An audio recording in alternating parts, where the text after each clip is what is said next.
In a surprising turn of events, the highly anticipated Dune prequel series, Dune: The Sisterhood, is set to recommence production in Budapest amidst ongoing strikes by the Writers Guild of America and the Screen Actors Guild. According to a source close to the show, production is expected to resume any day now and will continue despite the labor disputes, defying the expectations of many industry insiders. In this video, I'd like to cover this news as well as the cast and crew changes and why there is reason for both concern and hope.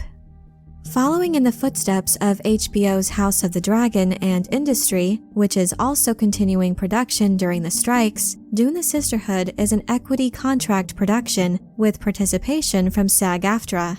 The Actors Guild has advised its members working under equity contracts to continue to report, leading to the decision to proceed with filming.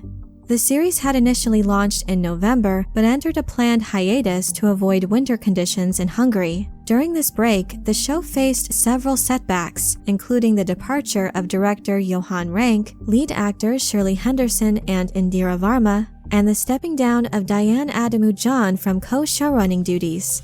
However, it now appears that these departures were unrelated and did not impact the show's decision to resume production.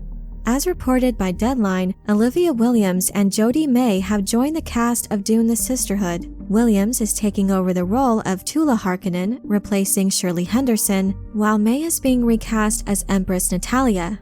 In addition, Anna Forster will direct multiple episodes, including the premiere, taking over from Johan Renck.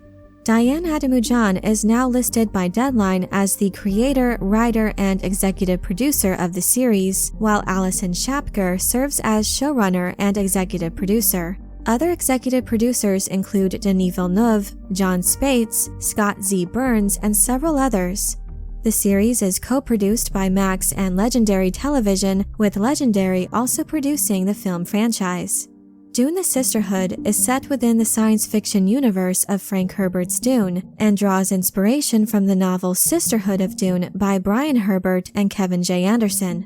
The series is set 10,000 years before the rise of Paul Atreides and follows the Harkonnen sisters as they battle against forces that threaten the future of humanity, establishing the renowned sect known as the Bene Gesserit. The story basis for this series serves as the biggest concern for many Dune fans. While Frank Herbert's original Dune series is widely revered for its depth, intricate plotting, and philosophical themes, to put it very lightly, the reception of Brian Herbert's contributions has been mixed at best. In the eyes of many, Brian Herbert continually fails to capture the same level of storytelling and world-building as his father, which raises doubts about the faithfulness and quality of the series. The fear is that the series likewise may not live up to the high standards set by Frank Herbert's iconic works, which have captivated readers for decades. Critiques against Brian's work often revolve around several commonly held sentiments. Many fans argue that their writing quality is poor and their stories lack substance, making them unworthy of being read on their own merits.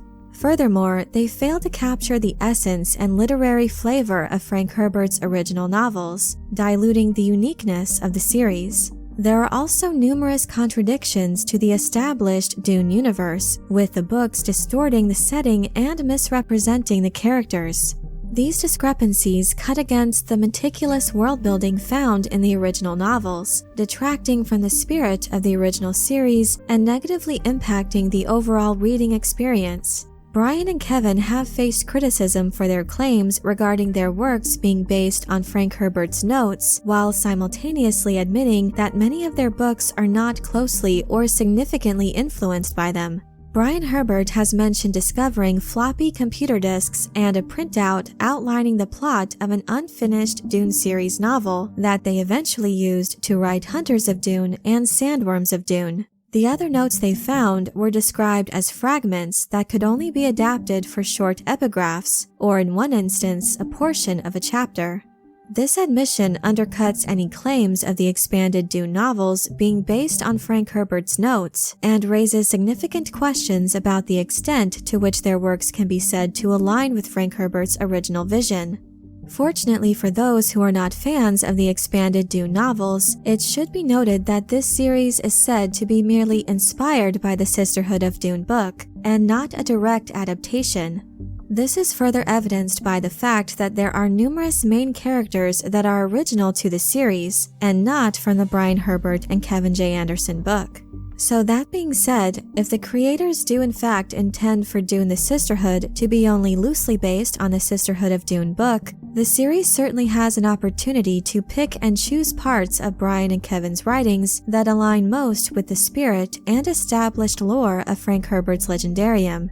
While it remains to be seen just how closely the series will follow the events or story elements of the book, I'm of the opinion that creative liberties and artistic license could help the series fall closer in line with the core themes of the 6-book Dune saga.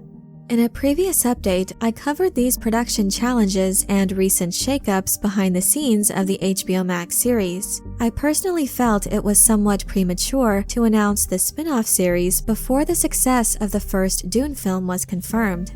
The frequent changes in showrunners, along with rumors of creative conflicts and contradictory explanations for the production hiatus, raised concerns for many about the series' potential. I was quite skeptical about the stability and creative vision of the series, and hoped that these changes were made in the interest of staying true to the spirit of Frank Herbert's writings. Despite the chaotic production, however, I maintained the opinion that the delay could be a positive opportunity to build a strong foundation and create a series that, while using a few character names and story beats of Brian Herbert and Kevin J. Anderson's work, would also make certain changes that would enrich the mythos as established in the original source material. Additionally, with production poised to resume amid the ongoing writers and actors strikes, Dune the Sisterhood has an opportunity to shine without much competition in the entertainment landscape. As numerous shows and films have suspended their production, the series' continuation despite the industry-wide stoppages could serve as a silver lining, potentially attracting larger audiences eager for new content. In the end, if the writers and showrunners are able to capture the spirit of Frank Herbert's books, the Sisterhood has the potential to be a hit that successfully capitalizes on the hype stemming from the release of Denis Villeneuve's 2-part adaptation of Dune. But I'm curious to know what you think of this news about the resumption of Dune the Sisterhood, along with the recent reports of cast and crew changes. Are you excited or concerned about this upcoming Max original series? Let me know your thoughts in the comment section below. I hope you enjoyed this video. Leave a like if you did, and be sure to subscribe for more Dune and other sci-fi and fantasy news and lore. Thank you all so much for your support, and as always, have a very nerdy day.